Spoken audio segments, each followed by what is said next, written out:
Mess feels like a ZZ Top song for some reason to me, but it's just a really solid, good song. Whilst it doesn't stand out in the genre that it's in, it does stand out on my list of songs as just being a down-to-earth, simple hard rock song. And I do like it. It's very catchy and it's easy to follow along to. Just something when you're in the mood to listen to that style of music is a very good and easy go-to. Next is Nightmares by Churches. So, I've been following Churches music since about 2014-ish, and I've listened to all of their albums. If you don't know who Churches are, they're a Scottish synth electronic style band. And what I really like about Churches is that they transition album to album really smoothly, changing their sound subtly enough that you're able to hear the core of the sound of Churches throughout each transition of album, but it also sounds different enough that it stands alone as its own piece of art. Now, the reason I chose Nightmares is because I really do think it is one of the most standout songs that Churches has ever made.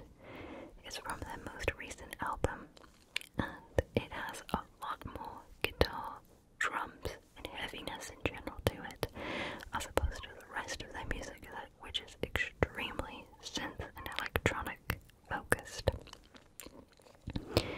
Now, Lauren is coming out with some solo music of her own in September that I think, if I'm not mistaken, though I could be, will have a different style of music to it, as opposed to the synth and electronic music that she does as part of Churches.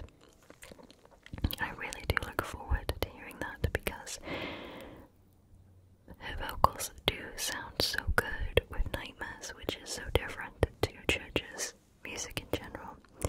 And so I look forward to hearing this other new genre from her too.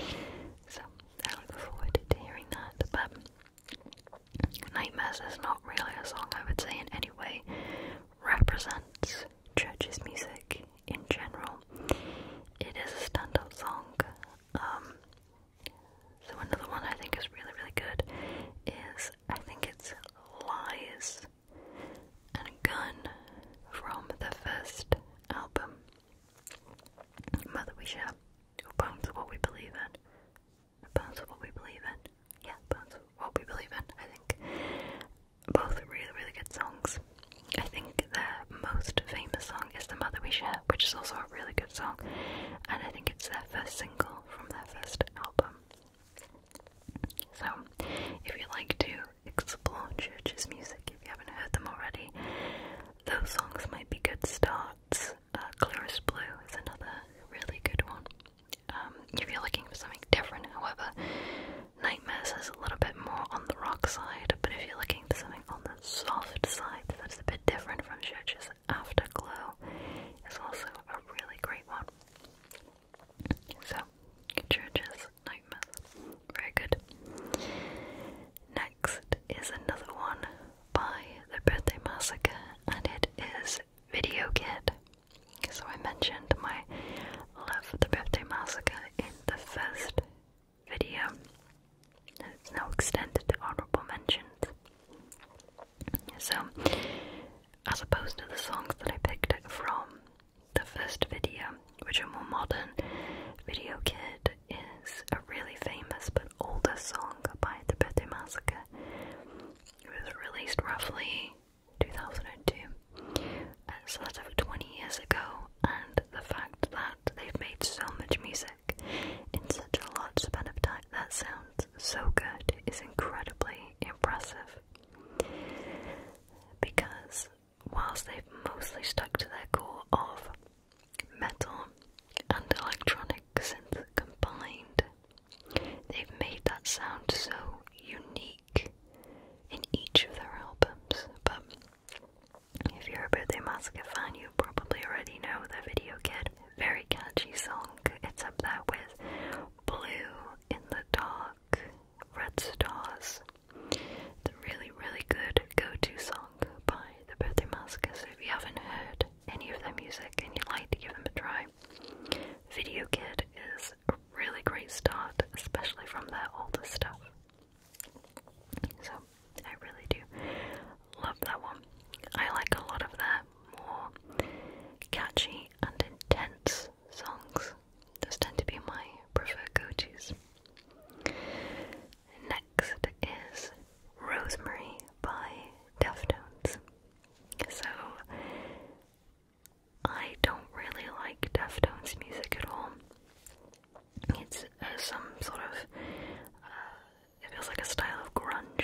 friends list.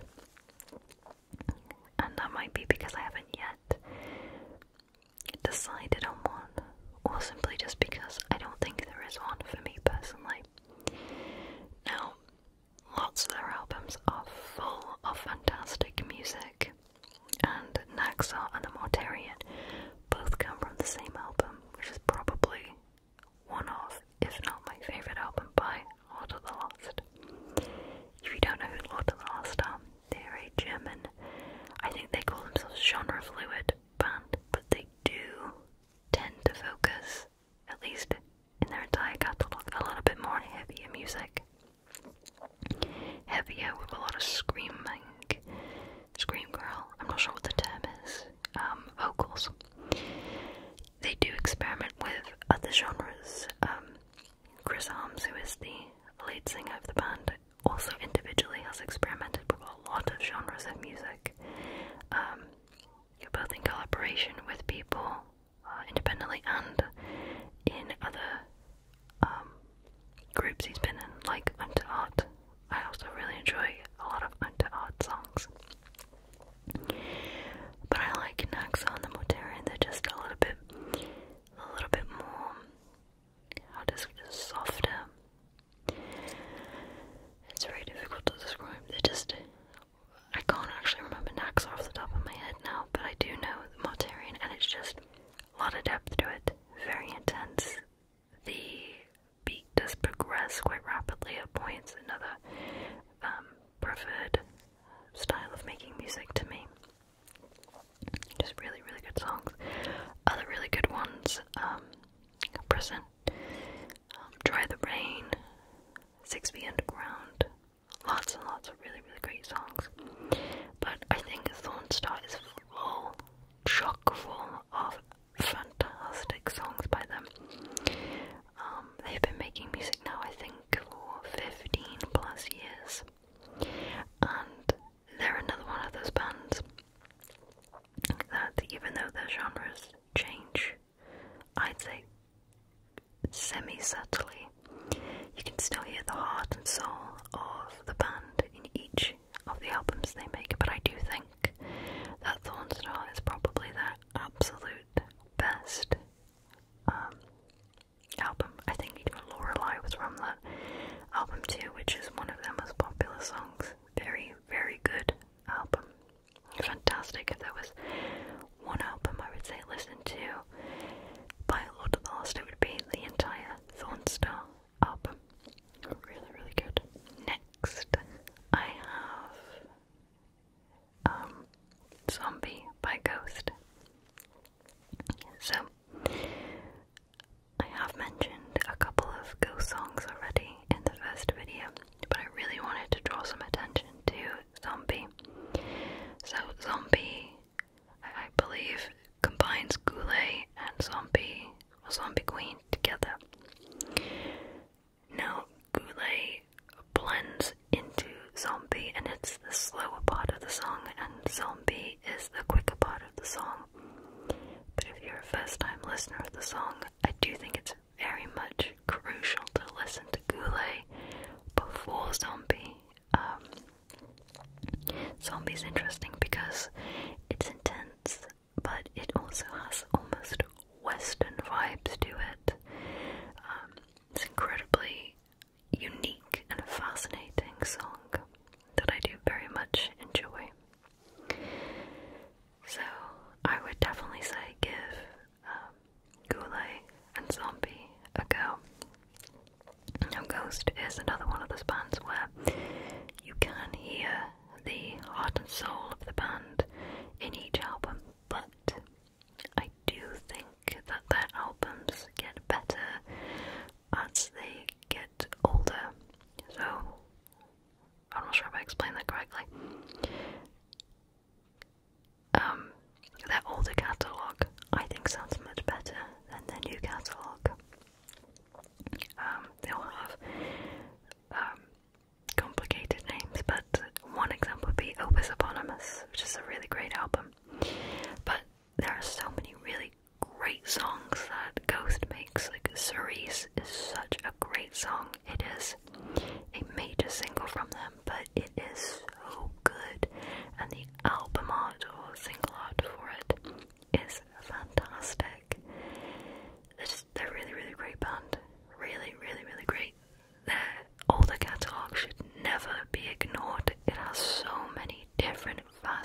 the genre still alive.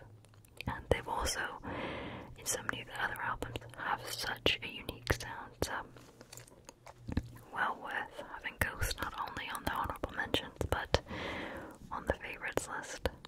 I also think there's pretty much a song for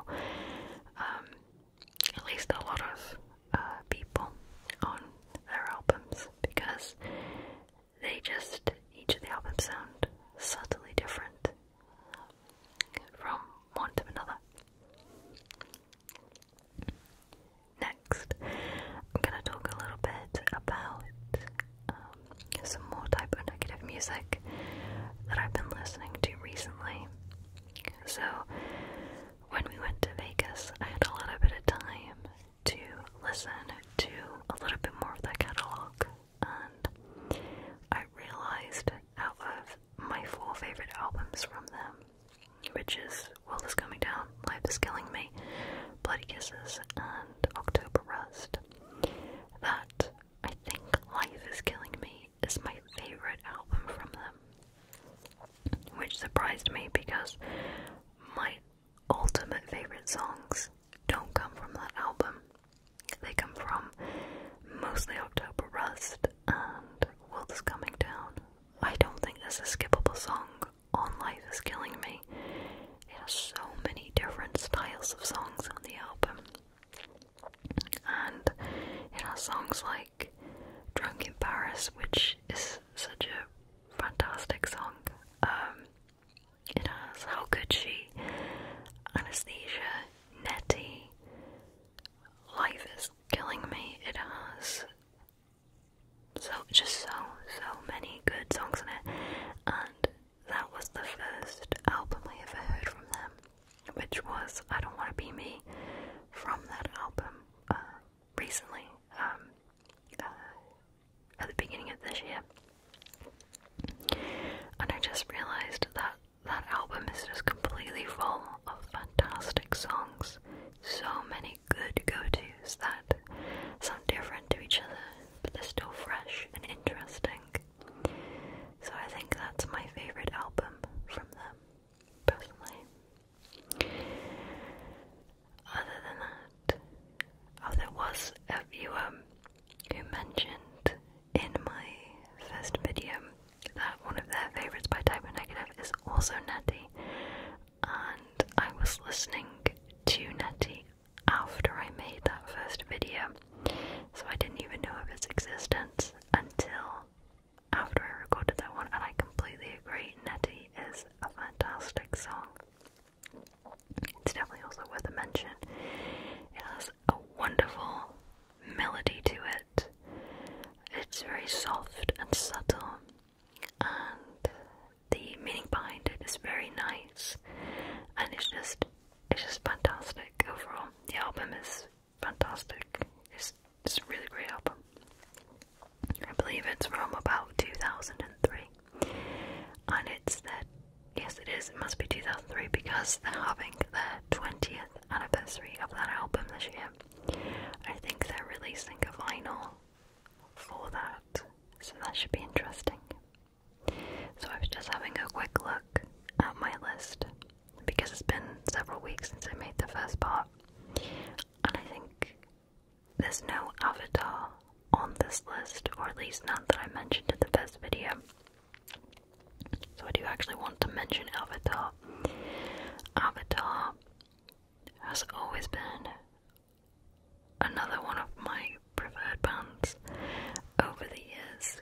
I think they're Swedish, and they are some version of metal. Unfortunately, I am not very good at knowing exact genres of metal music, but they are a version of metal music. They are fantastic.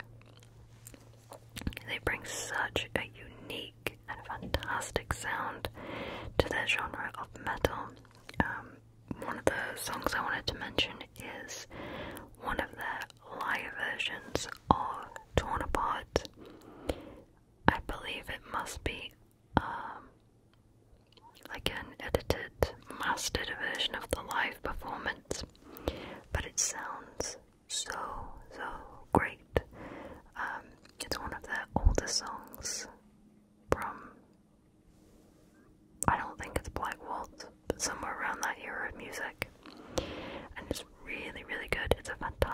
version of the song Avatar really interesting because around the Black Waltz-ish era, let's say the Vultures Fly era, they released music videos that had different sounds to them than the official song release. So, Smells Like a Freak Show has a different sound to it, to the single. I prefer the music video sound, personally. I think the music in general from that era was a lot heavier in the official album, but not as much in the music video. So they had Bloody Angel around that time too, Vultures Fly, songs like that, and they always sounded a bit more soft than the official song releases. So you might get a different sound to them depending on if you watch the music video or if you listen to the official song release. Another one that I do feel is worth mentioning is Vultures Fly. That's a really, really great song. That one's really great with headphones, great without, but it just feels a touch better with headphones. Very intense song. All of the instruments on it just complement each other so well, and I've even been listening to some of their more recent music and it also sounds just fantastic. I've forgotten the name now, but really, really good. So I really wanted to mention Avatar just because I feel like even though they have gained more success over the years, I feel like they just deserve a bit more attention on their music just because they really do bring something very unique and fantastic to the genre of metal. They're a band where it is really worth exploring their music videos as well as their albums and singles and songs in general. So they're definitely unique in that regard, and the fact they bring something different not only to each of their albums but also to the ways they present a lot of their major songs. Some of their more famous songs is Bloody Angel. Bloody Angel was the first song I found from them, and their music prior to that, I think it's even prior to Black Waltz, it's the album cover with I think it's a yellow background with shadowy figures on it. That's an extremely heavy album, so I feel like they changed the sound to still have scream/growling, I'm not sure what the term is, but just a little bit more incorporation of vocals into it. So I really think they found their style and their sound over the years. So I really, really like Avatar's music and just wanted to mention them real quick during this video. So I think that's about it for all of my songs. And honorable mentions. This is an ever-changing list where songs I'm sure will be removed and songs will be added. And I'm sure there are songs I've not even yet heard that will probably make their way onto these lists. Thank you so much for watching this video today.